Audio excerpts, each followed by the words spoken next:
Bem-vindos ao Isto é uma Maratona. Eu sou o Rodrigo. E eu sou a Daniela. Aqui falamos sobre tudo o que significa caminhar lado a lado numa maratona chamada vida.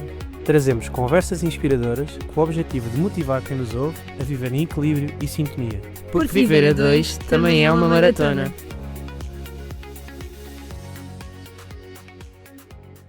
Bem-vindos. Como é que estamos? Estás bem? Estamos bem. Estamos bem? Passámos uma boa semana? É? Aí em casa também. Espero que estejam bem. Que tenham gostado do último episódio. E hoje vamos falar aqui um bocadinho sobre aquilo que é a alimentação, a comida, a influência que isto tem, quer os alimentos, quer a nossa relação com eles e com os outros e com os alimentos ao mesmo tempo. Este triângulo amoroso. O que é que nos falas sobre isto? Conta-me lá. Tu que és nutricionista e que também acompanhas um bocadinho várias realidades, não precisas de entrar muito ao detalhe, mas aqui fazendo um pequeno foco na relação que as pessoas têm em casa, com a comida, com os familiares, quando há. O que é que tu te apercebes que é aqui o principal foco deste tema? Bem, antes de mais, calhar vamos começar de novo. Então.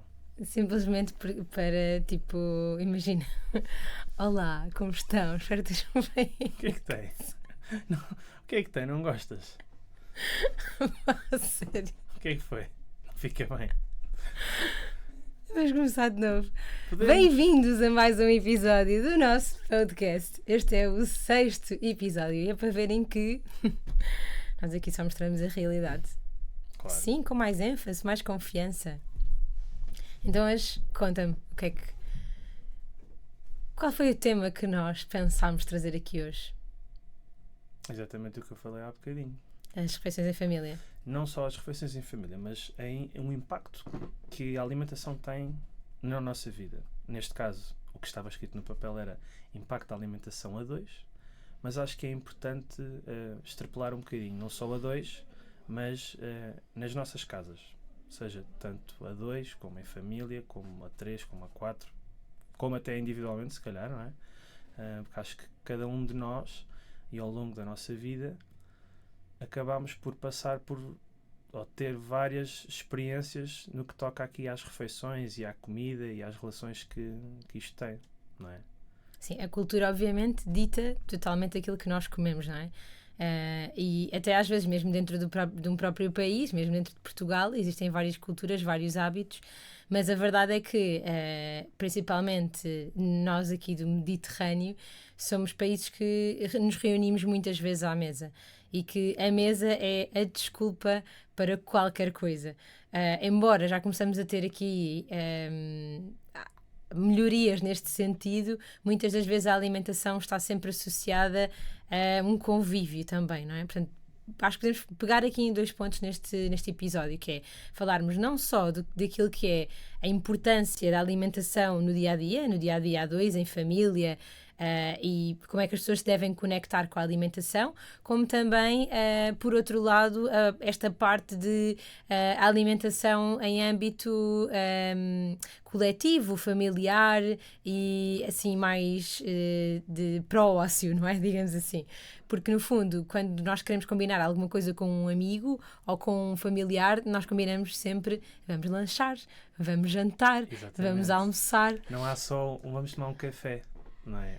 Também há, vamos tomar um café, sim. Mas não há, vamos fazer uma corrida, vamos fazer um passeio de bicicleta, vamos nadar. Agora já começa a existir e provavelmente, por exemplo, na nossa vida nós conseguimos perceber que Certo. já fazemos isso com alguns amigos. Exatamente. Mas a verdade é que, principalmente em gerações anteriores, isso não existia essa tradição e essa cultura de associar, por exemplo, o desporto ao facto de estarmos em comunhão social. com um amigo, exatamente, em comunhão com um amigo ou com um familiar. Portanto, quando nós queremos comemorar alguma coisa, vamos jantar fora, vamos almoçar fora. Quando nós fazemos anos, nós fazemos um almoço de aniversário, um jantar de aniversário. Exatamente, sim. Vamos combinar um passeio de bicicleta. Poderia, e provavelmente, se calhar, noutras culturas isso acontece. É assim, também acho que eu percebo o que tu estás a dizer, mas pelo menos na nossa realidade, nós também sabemos que nós temos uma boa balança nesse aspecto. E se calhar até hoje atrevo-me a dizer que a nossa balança até cai um bocadinho mais para as corridas com amigos, os passeios com amigos, ou seja, as atividades que não têm como principal objetivo comer com amigos. Sim, eu creio também que tem muito que ver com uma questão geracional, não é? Daquilo que me parece hoje em dia, já existem algumas pessoas mais preocupadas com o estilo de vida e com a alimentação, e depois também muito com aquilo que são os nossos pares. E por isso é que se fala tanto sobre a influência das pessoas que estão à nossa volta, que é essencial.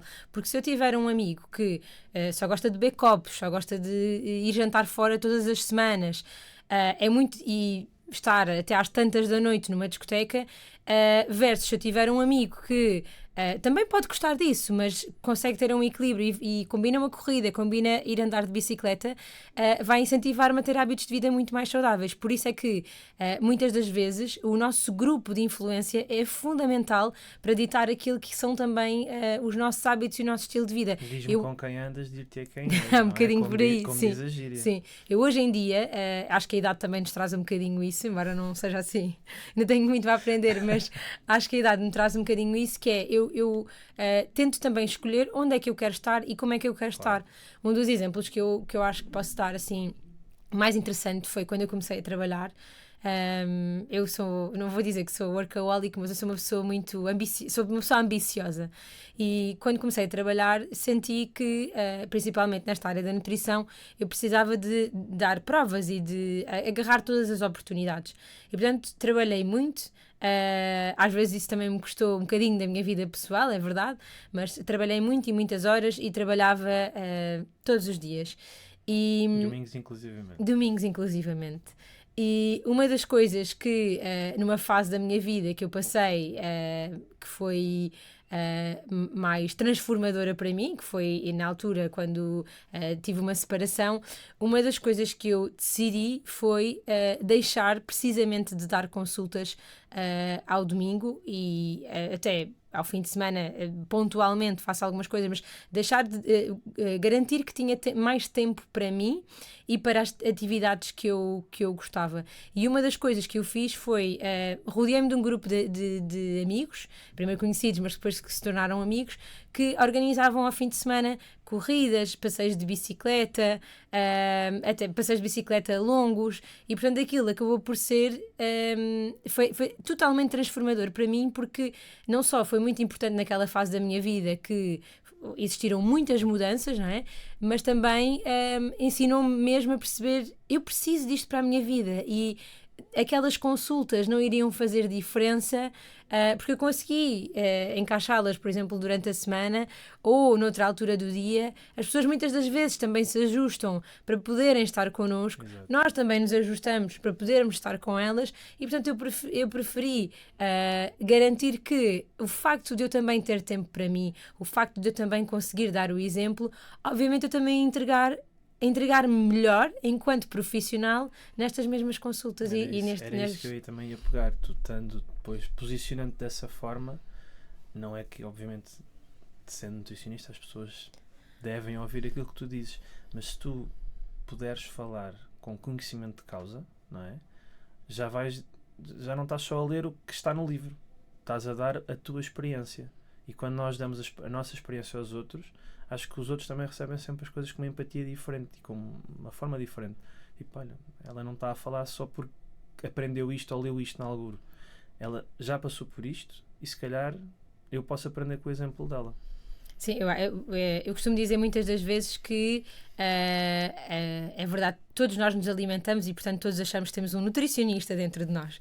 Então é muito engraçado às vezes quando as pessoas vêm às consultas e dizem: eu já sei tudo aquilo que me vai dizer. E eu penso... Ainda apanhas muita gente assim? Sim, claro. E eu penso, fantástico. Porque as pessoas acham que isto é só um jogo de calorias e de contagem de calorias, e a nutrição vai tão mais além disto. E o facto de eu ter escolhido esta área que muitas das vezes me traz muitas dúvidas, mas me continua a apaixonar diariamente, tem que ver precisamente com o facto de eu conseguir transformar as pessoas e ensinar as pessoas a modificar o seu estilo de vida e a ganhar um novo estilo de vida. E isso vai além de uma contabilização de calorias. Muitas das vezes na minha consulta eu trabalho com comportamentos, eu trabalho, eu tento criar uma conexão tão grande com aquela pessoa que isso é aquilo que me torna uma profissional diferente de todas as outras, e é aquilo que também eu defendo para o meu projeto e para as profissionais que têm comigo. Nós temos mesmo algo criado que tem, ou seja, temos os nossos programas, têm um passo a passo que vai definir que a pessoa chega ao final do nosso programa e efetivamente teve uma transformação, teve uma aprendizagem alimentar muito mais do que, por exemplo, as calorias. Sim, acho que obviamente montando as coisas dessa forma, é quase como, que aquilo era um exemplo prático para dar, mas não é só, ou seja, tu tens que conhecer a pessoa no seu fundo, e acho que grande parte das vossas consultas é ouvir. Eu não queria dar o exemplo do psicólogo, que é completamente diferente, mas muitas vezes a pessoa não está a comer mais doces ou a comer mais ou a comer os snacks só porque tem fome, não é? Isso pode advir de estar com mais trabalho, o pai ou a mãe faleceram, está chateado com os amigos, sente-se isolado, ou seja, muitas vezes a comida são escapes, não é? Sim, problemas de comportamento alimentar também, por isso é que é tão importante nós trabalharmos em sinergia com outros profissionais. Nós na nossa equipa também temos uma psicóloga que nos ajuda precisamente nisso, porque é mesmo importante nós trabalharmos comportamentos, porque a verdade é que existem muitas dietas, é fácil fazer uma dieta, mas sim, manter? Uma dieta é um plano que te diz que tu tens que comer isto ao pequeno almoço, aquilo ao almoço e aquilo ao jantar. Mas tu é que decides se cumpres ou se não cumpres. Primeiro temos essa parte, não é? Obviamente, que é garantir que muitas das vezes nós, enquanto profissionais, aquilo que damos é as ferramentas para que a pessoa consiga colocar em prática. Também acontece muitas das vezes a pessoa, quando vem ter connosco, dizer-nos: eu estou à espera de um milagre e coloco a responsabilidade sobre si. Do seu lado. E a verdade é que a responsabilidade é sobre mim próprio, e eu explico sempre isso à pessoa, que a responsabilidade não é minha, eu dou as ferramentas. Mas depois isto é um trabalho em equipa em que ambos vamos trabalhar para conseguirmos chegar àquilo que é o seu objetivo. E perceber que aquilo que acontece é, as pessoas estão num ponto A e querem chegar ao ponto D, sem perceber que vão passar pelo B e pelo C, e sem perceber que isto não vai ser sempre a subir. Às vezes nas dietas muito restritivas, é verdade, é sempre a subir, mas depois sem pensar nas consequências daquilo que vem para a frente. E num processo de aprendizagem alimentar, num processo de transformação de hábitos, e quando nós falamos disto é depois a pessoa conseguir manter para a vida, é quando uma pessoa que esteve a ser acompanhada por mim há 10 anos atrás volta a falar comigo e mantém aquela aprendizagem. Isto é fantástico, é altamente transformador, porque é esse o objetivo. E outra coisa que acontece muitas das vezes é as pessoas desistem à primeira vez que falham, porque existe ou muito... têm o medo de ir à consulta quando não cumpriram. Exatamente. E é nesse momento que não podem faltar. Porque é nesse momento que o profissional precisa de entender porquê é que falhou, o que é que aconteceu, que estratégias é que nós precisamos de trabalhar com a pessoa para que ela consiga novamente voltar a ajustar aquilo que é necessário e a perceber que isto é um caminho mesmo. A vida também não é sempre a subir, então estes processos de aprendizagem também não são. E outra coisa muito importante é que nos ensinam sempre, nós falamos, ou muitas das vezes nesta área da nutrição, existem sempre os resultados finais, não é? Certo. Portanto, nós mostramos muito o antes e depois. E sim, o caminho. Mas nunca ninguém fala sobre aquilo que aconteceu exatamente. entre essas duas fotografias. E às vezes isto parece fácil, que é uau, aquele chegou lá e eu não cheguei, porque é que eu não cheguei? E eu estou a falhar, e provavelmente aquele síndrome de autossabotagem, não é? Então, uma das coisas que, por exemplo, hoje em dia eu não o faço é precisamente mostrar esse antes e depois, porque eu acho que acaba por, apesar de ser muito... Pode ser muito motivacional para alguns, mas para outros não tanto. Para quem ainda está no processo, pode às vezes comprometer o caminho e fazer com que a pessoa tenha esse síndrome de autossabotagem. Sim. Tal como também considero muito importante nós explicarmos às pessoas que temos à nossa frente que o facto de sermos profissionais de saúde e de sermos nutricionistas, no caso, não faz com que eu coma 100% bem, ou com que eu também não sinta a dor da pessoa que está à minha frente. Claro. E há bocado falavas sobre isto, e eu acho que talvez uma das coisas que acabo por me distinguir é essa, eu entendo o processo, eu entendo o caminho, porque eu também já lá estive. Eu escolhi nutrição porque... Antigamente tinhas uns quilinhos a mais. Porque acompanhei uma vez a minha mãe, há muitos anos atrás, quando era miúda, a umas consultas de nutrição. E eu sempre gostei de desporto, portanto, para mim, era o desporto que estava ali na calha para seguir. E depois, mais tarde, quando acompanhei a minha mãe essas consultas de nutrição, lembro-me que brincava em casa sobre isso. E na altura do meu secundário, portanto eu estava ali naquela altura em que precisava decidir o que é que eu queria ou não fazer, tive alguns problemas de saúde que me faziam desmaiar muitas vezes, e nunca fiz N exames e nunca se conseguiu perceber o porquê. Okay. A verdade é que havia uma anemia também, mas para além disso, uma outra, paralelamente a esse tratamento e do déficit de anemia, uma das coisas que foi feito foi, na altura, fui a um profissional que era um homeopata que me fez uma análise e disse que eu tinha o fígado inflamado e que eu tinha que modificar a minha alimentação.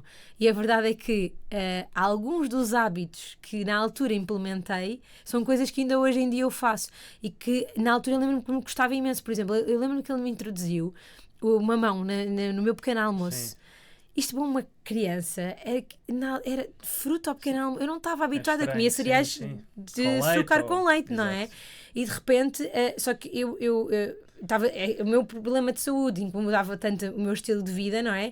Que fez com que eu necessariamente quisesse mesmo mudar. E a verdade é que hoje é uma das coisas que eu mais gosto ao pequeno almoço. A fruta é uma coisa que está sempre presente nos meus pequenos almoços. E foi muito engraçado que algumas das coisas eu ainda mantenho. Coincidência ou não, nunca mais me aconteceu nada. Então eu consegui perceber também o impacto que a alimentação tinha na minha vida e na minha saúde. Pronto, e mais tarde, após o curso, começar a aplicar isso em mim e fazer com que eu nunca mais voltasse àquilo que era o desconforto que eu tinha. Exatamente. Agora estavas a falar também numa coisa que eu acho que se calhar também é geracional, ou seja, há bocado falavas dos estou a pegar neste exemplo como podia estar a pegar em outros, na questão dos cereais ao pequeno almoço. Acho que toda a gente da nossa faixa etária, deste intervalo, se lembra de ter comido cereais de pequeno almoço, choca-pico ou outros ainda hoje. Certo, só que hoje, pelo menos nós fazemos como um pequeno capricho de vez em quando. E eu estava a pegar nisto para dizer o quê? Que eu acho que hoje em dia, e daquilo que nós vamos apanhando, não é? O próprio pensamento já é diferente. Tu falavas há pouco que introduzir fruta ao pequeno almoço, tipo, era a grande cena, não é? Uns ovos com pão. Se calhar se estivesses num hotel a passar férias, aquilo não era estranho, mas passava-te um bocado lá, porque era a questão sempre dos cereais e das coisas doces, não é? Hoje em dia, se for preciso, tu já vês introduções alimentares, ou não digo introduções alimentares, mas pais que já fazem isso, que automaticamente vão logo introduzir isso aos filhos. Mas atenção, provavelmente a tua opinião também pode estar um bocadinho enviosada por aquilo que são os nossos hábitos e eventualmente hábitos à nossa volta de algumas pessoas da nossa idade. Certo. Mas ainda existem péssimos hábitos na nossa alimentação. O que é que acontece? Acontece que quando nós nascemos, há 30 anos atrás, com a industrialização e com o aparecimento dos hipermercados, do primeiro hipermercado em Portugal, de repente existiu uma oferta alimentar que as pessoas não estavam habituadas e uma globalização alimentar. Sim, a disponibilidade alimentar mudou totalmente diferente. E não nos podemos esquecer que no tempo dos nossos avós também houve escassez alimentar, houve... guerra ainda. Sim, ainda, exatamente. Não, se calhar nos avós não, mas... Sim, nos avós. Sim, também, sim. Portanto, de repente passámos aqui para um extremo em que não tinham nada e obviamente depois querem dar, por exemplo, aos netos tudo. Não havia doces, não havia bolachas, não é? Portanto, todas essas coisas, não havia cereais. Portanto, tudo isso foi um boom gigante. E também não havia informação e literacia alimentar, que mesmo assim eu considero que ainda é fraca em Portugal, para explicar às pessoas como é que aprendem a ler um rótulo alimentar, como é que percebem se este alimento é bom ou não, e a verdade é que, por exemplo, voltando a esses 30 anos atrás, normalmente na introdução alimentar das crianças, que é uma altura essencial para aquilo que é a garantia do nosso paladar e das nossas papilas gustativas, era sempre introduzida a sopa, porque era aquilo que era conhecido, ou pronto, uma refeição. Era aquilo que as pessoas sabiam e, portanto, introduziam-no dessa forma. E há 30 anos atrás, a medicina acabou por inverter um bocadinho isso e começar a introduzir primeiro as papas, porque se achava que as papas eram uma coisa mais nutritiva. Ok. Mas a verdade é que as papas são extremamente ricas em açúcar, em adição de açúcar, e, portanto, alguns dos problemas atuais e do nosso paladar, nós temos um sabor inato para o doce que é na ponta da língua. Portanto, a partir do momento em que começamos a ativar mais essa papila gustativa, mais doces vamos querer. Então, um dos problemas das nossas preferências alimentares tem a ver com a nossa introdução alimentar. Isto agora, novamente, já aqui há uns anos para cá, já invertemos, felizmente, a introdução alimentar e já voltamos a introduzir a sopa como o primeiro alimento, felizmente. Mas ainda assim, ainda se consegue perceber, a introdução alimentar é uma fase aqui muito desafiante para os pais e para as crianças, e muitas das vezes consegue-se perceber que as pessoas não conseguem entender que, obviamente, uma criança não vai gostar de um brócolo a primeira vez que experimenta, porque é amargo e portanto, aquilo que deve acontecer é, os pais darem o exemplo, porque senão, então aqui vamos pegar agora nesta parte das refeições em família e tudo mais. 2, manter a regularidade, não é? Sim, porque a primeira se calhar não acha graça, a segunda também não, a terceira se calhar já olha para o brócolo e se calhar à quinta ou à sexta já vai querer experimentar o brócolo, não é? Exatamente, porque somos todos curiosos, não é? Portanto, isso acaba sempre por puxar. Falavas agora também da questão de dar o exemplo, não é? E eu já ouvi muitas vezes, tu contas, partilhas comigo e acho que de certa forma, no nosso caso se calhar não foi bem assim, pelo menos no meu caso, com os meus pais não era assim, mas ainda apanhas muito pessoas que cozinham diferente para os filhos, ou que fazem a sopa para os filhos mas não comem com eles a sopa, não é? Antes até de pensarmos na parte dos filhos, muitas das vezes os casais, quando se juntam, estão altamente desconectados. Certo. E onde é que nós conseguimos perceber isso? Certo. Na alimentação também. Casais que não fazem as refeições em conjunto, que é uma ótima oportunidade para poderem conversar, partilhar, estarem em casal. Exatamente, estarem em casal. Não planeiam a vida em conjunto. Deixa-me só fazer um pequeno à parte antes de continuar, e não te esqueças. Eu acho que é importante esta parte da nossa conversa. Porquê? Porque se nós formos a pensar, sais de casa às 8 da manhã, se for preciso nem sequer almoças em casa e só voltas para casa às 6, 7 horas para jantar e descansar. Ou seja, quando é que há aqui o grande momento de socialização em família? É exatamente às refeições, não é? Portanto, é importante que às refeições haja de facto esse momento de estar em família, de estar em casal, como tu estavas a dizer, aproveitar para se calhar cozinhar em conjunto. Ao momento da refeição não estar cada um para o seu lado, ou porque eu gosto de comer a esta hora e ela ou ele chega um bocadinho mais tarde. Não é? Acho que é importante conseguirmos sempre... É importante haver regras, não é? E apesar de algumas pessoas...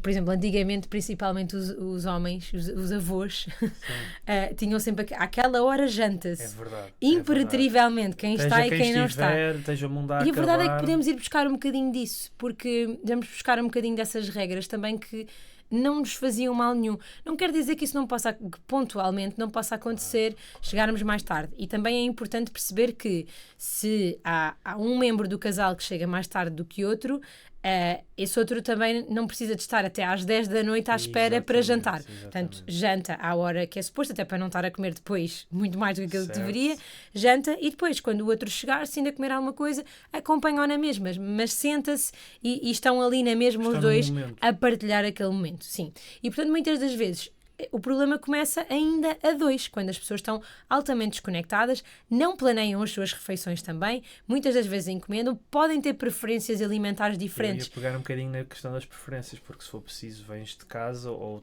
vens com um passado alimentar, não é? Bastante diferente e com hábitos muito diferentes. E às vezes juntar essas duas pessoas que a nível de hábitos alimentares são completamente diferentes, pode ser muito difícil, não é? Se eu só gostasse de carne e tu só gostasses de peixe, e agora? Mas é importante as pessoas tentarem procurar um equilíbrio, Claro. não é? Porque, no fundo, vão Tem que viver haver a vida. cedências, Exatamente, ou, não vão é? viver a vida toda em conjunto e isso também vai definir um bocadinho o futuro da relação delas, não é? Portanto, por isso é que é tão importante estarem conectadas na alimentação e fazerem este caminho em conjunto. E até porque um dia, se for esse o objetivo de ter filhos, por exemplo, dar-se depois um bom exemplo. E Não a é? pegar então nessa parte. Mais tarde, quando os filhos vêm, não é? E quando começam a crescer na introdução alimentar, é muito frequente vermos, principalmente hoje em dia, pessoas que os filhos comem primeiro, comem mais cedo e só depois deitam-nos, fazem toda a rotina das crianças e só depois é que vão então jantar. É claro que numa fase inicial isso pode acontecer porque eles são muito pequeninos, comem mais cedo, Claro. mas assim que eles começam a comer, A sentar-se à mesa. a sentar-se à mesa e comer tudo, ou seja, assim que tiverem diversidade alimentar, os pais devem sentar-se com eles e comer exatamente a mesma coisa e dar o exemplo, porque de nada serve, e isto acontece muitas das vezes quando eu pergunto, uma pessoa chega ao pé de mim e diz assim, ai, mas o meu filho não come sopa e eu não consigo introduzir-lhe sopa, e faço uma pergunta chave que é, você come sopa?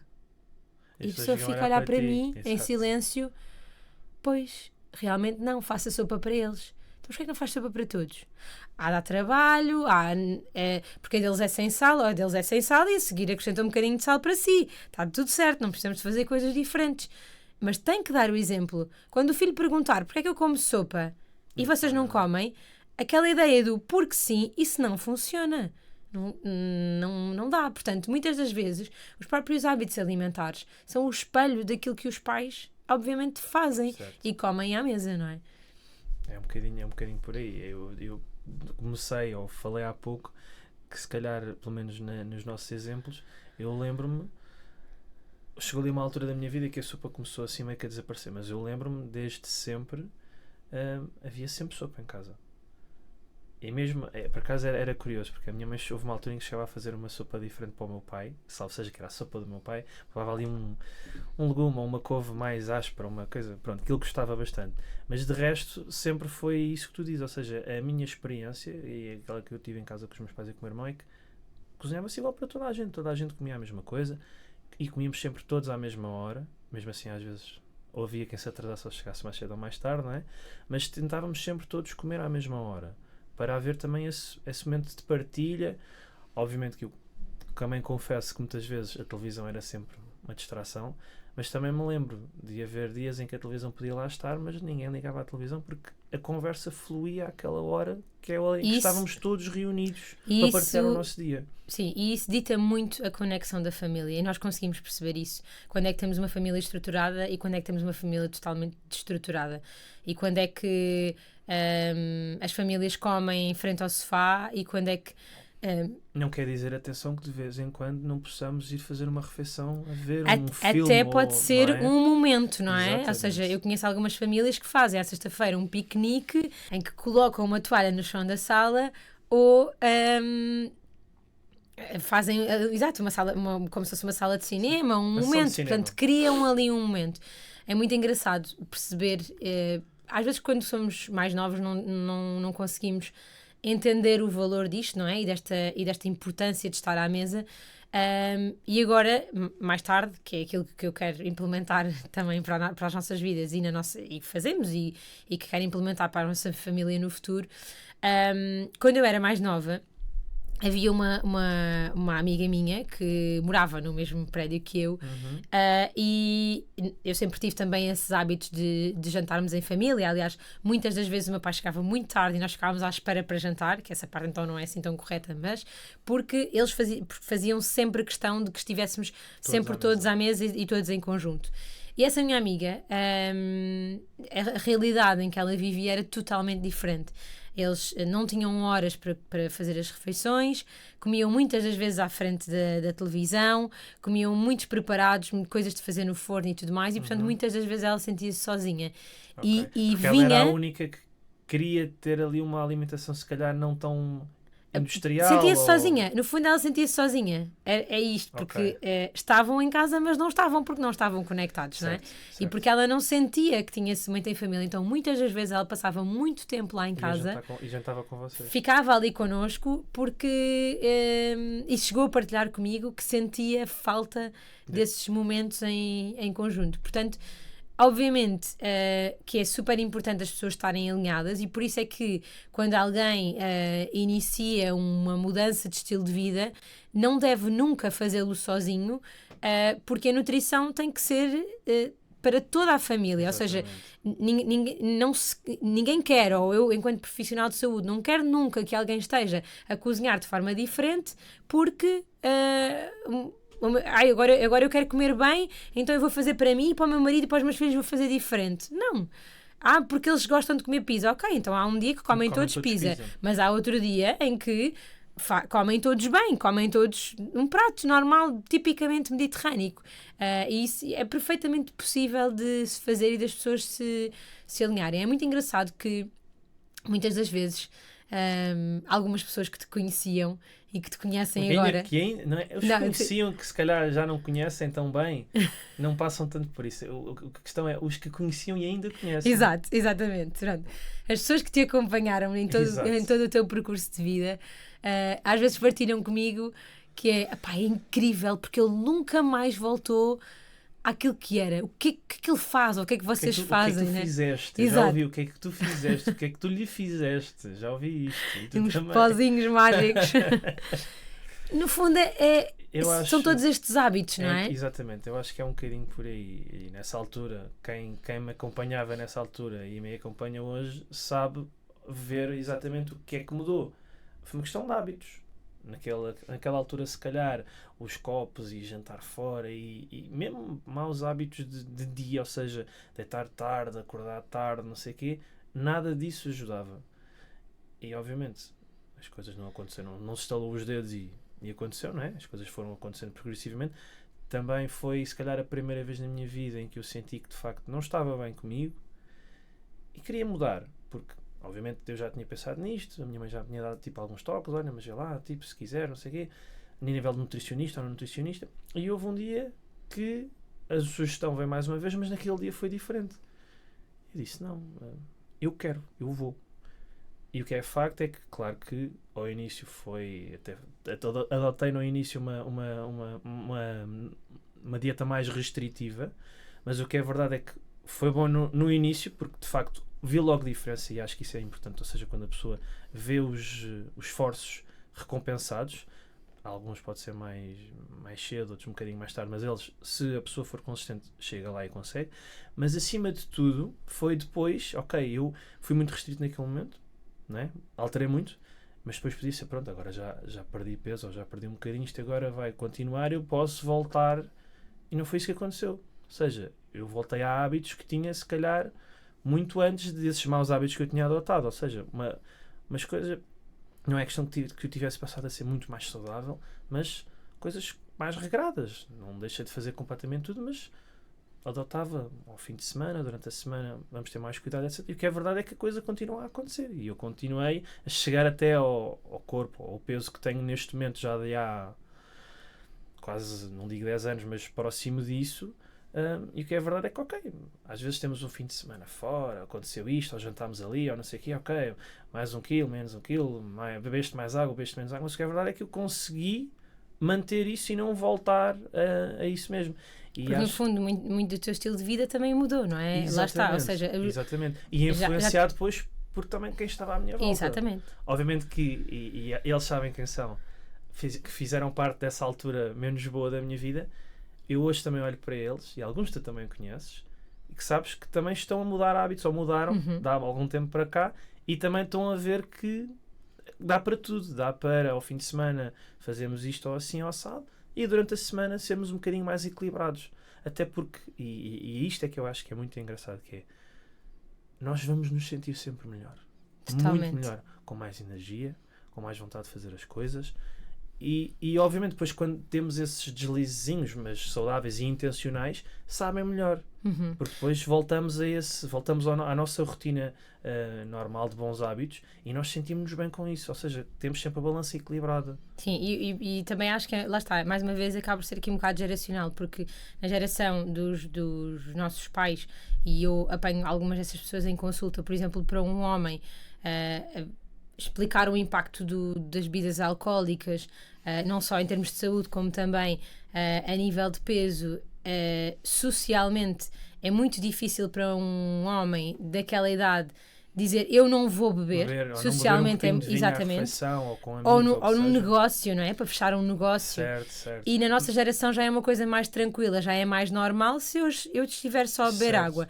Ainda assim dá uma grande diferença entre os homens e as mulheres. Também é verdade. É um tema que eu acho que podemos trazer para aqui e que para mim é crucial falar-se sobre isto e que fica para um próximo episódio. Exatamente. Portanto, acho que a mensagem mais importante é explicar que é importante as pessoas estarem conectadas entre si para terem a alimentação também equilibrada entre todos e perceber que isto não tem que ser um jogo de tudo ou nada. E que quando estamos juntos e quando orientamos e trabalhamos todos para a mesma coisa e com o mesmo objetivo, a coisa torna-se mais fácil. Sem dúvida. Do que estarmos sozinhos. Sem dúvida. Obrigada. Obrigado também. Não perca o próximo episódio. Obrigado por estares desse lado. Se gostaste, subscreve e partilha. Encontramos-nos no próximo episódio. Lembra-te, na vida, tal como numa maratona, cada passo importa. E juntos chegamos mais longe. Até já!